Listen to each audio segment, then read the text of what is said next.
आज 1 नवंबर 1858 के दिन से हिंदुस्तान में ईस्ट इंडिया कंपनी का राज खत्म होता है। अब से इंडिया में मलिका विक्टोरिया का राज होगा। ब्रिटिश ताज की हुकूमत होगी यहाँ। उस दौर से निकलकर समय के साथ थोड़ा आगे बढ़े तो मुझे याद आता है अपने चारों ओर बाहें फैलाए ये विशाल पार्क, जिसके आंगन में खड़ा मैं आज आपको ये कहानी सुना रहा हूं। बात सन 1870 की है, जब एडिनबर्ग के ड्यूक एल्फ्रेड साहब इलाहाबाद आए थे। उन्होंने यहां आकर 133 एकड़ के इस बड़े से भूखंड पर एक विशाल पार्क का शिलान्यास किया था। उन्हीं के नाम पर तो इस पार्क का नाम पड़ा है, एल्फ्रेड पार्क। ब्रितानवी हुक्मरानों ने इस पार्क के भीतर कई एक महत्वपूर्ण इमारतों का भी निर्माण करवाया। अब जैसे कि ये मशहूर गवर्नमेंट पब्लिक लाइब्रेरी। इलाहाबाद के उस जमाने के कमिश्नर फ्रांसिस ऑटवे मेन एक लाइब्रेरी बनवाना चाहते थे, जिसके लिए उन्होंने मशहूर आर्किटेक्ट रिचर्ड रॉस्किल बेन को बुलवाया और कहा, बेन, हमने तुमको बोला था ना, हमको एक लाइब्रेरी बनाने का है। आई रिमेम्बर सर, आपने बताया था आपका डियर फ्रेंड और इलाहाबाद का एक्स कमिश्नर मिस्टर कटबर्ट बेंसले थॉर्नहिल का मेमोरी में आपको एक लाइब्रेरी बनवाना है, राइट? यस, थॉर्नहिल खुद एक बहुत काबिल टाउन प्लानर था। आधा इलाहाबाद उसी ने प्लान किया है। ये लाइब्रेरी उसकी मेमोरी को फिटिंग ट्रिब्यूट होना चाहिए।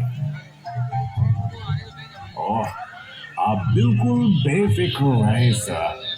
मेरे दिमाग में स्कॉटिश बैरोनियल रिवाइवल स्टाइल की एक ब्यूटीफुल बिल्डिंग का प्लान है, जो एकदम परफेक्ट होगा ट्रिब्यूट देने के लिए।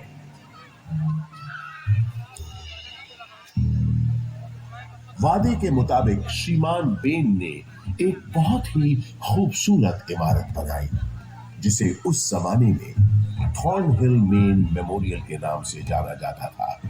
और आज हम इस शानदार इमारत को गवर्नमेंट पब्लिक लाइब्रेरी के नाम से जानते हैं। यहाँ इस लाइब्रेरी में लगभग 1.25 लाख से भी ज्यादा किताबें और अन्य ऐतिहासिक दस्तावेज मौजूद हैं। पूरे उत्तर प्रदेश में सबसे बड़ी लाइब्रेरी यही है। विक्टोरिया मेमोरियल कोलकाता में है, ये तो सब जानते हैं, लेकिन उससे थोड़ा छोटा मगर बेहद सुंदर विक्टोरिया मेमोरियल यहाँ प्रयागराज में भी मौजूद है। ये बात बहुत कम लोग जानते हैं। इसी पार्क के अंदर महारानी विक्टोरिया की याद में बनी सफेद संगमरमर की इस नियो गोथिक शैली की छतरी या कैनोपी का निर्माण सन 1905 में हुआ था, और इसी कैनोपी में उनकी 7.5 फुट ऊंची मूर्ति का अनावरण अगले साल 1906 में हुआ। आजकल वो मूर्ति लखनऊ म्यूजियम में रखी है। इसी विक्टोरिया मेमोरियल के बगल में अंग्रेजों ने एक बैंड स्टैंड भी बनवाया। उस जमाने में ब्रिटिश सरकार के ज्यादातर जलसे और दावतें इसी पार्क में हुआ करती थी। उन कार्यक्रमों के दौरान यहाँ पुलिस बैंड बजाने का रिवाज था।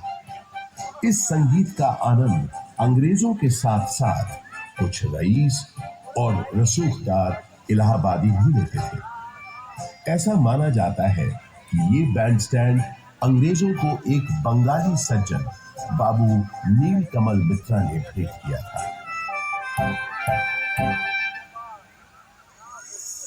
पंडित बृजमोहन व्यास और कुछ अन्य गणमान्य व्यक्तियों के प्रयासों से इलाहाबाद संग्रहालय की एक छोटे से स्तर पर शुरुआत सन 1931 में ही हो गई थी।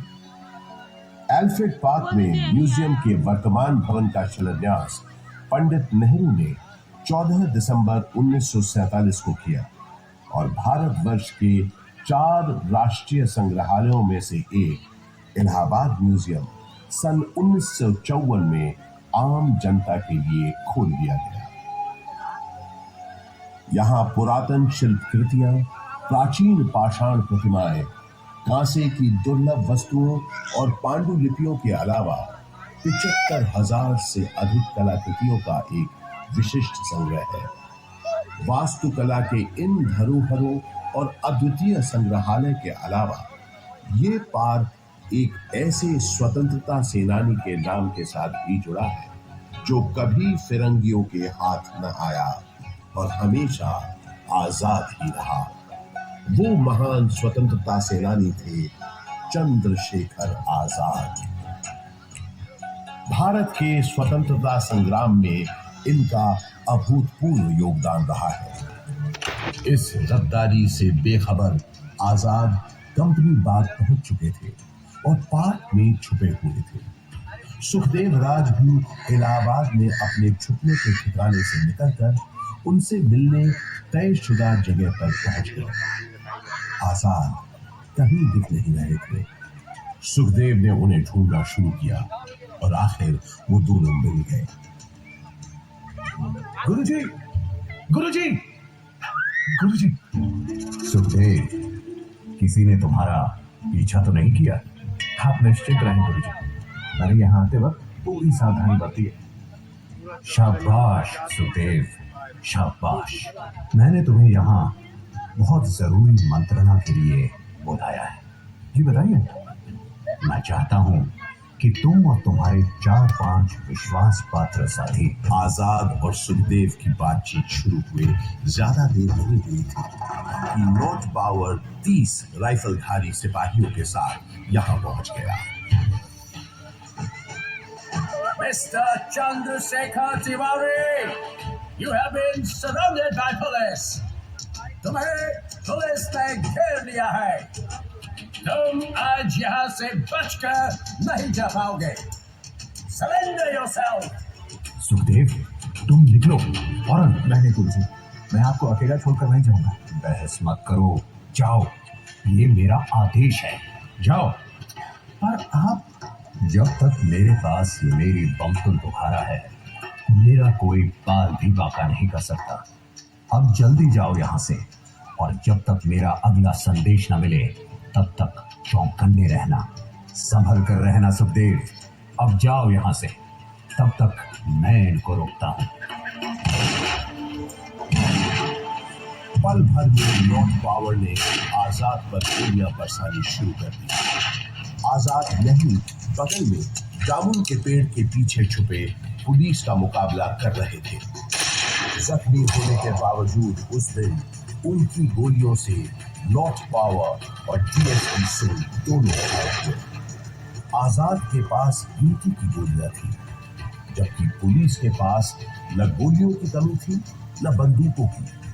फिर भी आजाद उनसे अपने पास बची आखिरी गोली तक लोहा लेते रहे। आजाद ने प्रण लिया था कि वो हमेशा आजाद रहेंगे।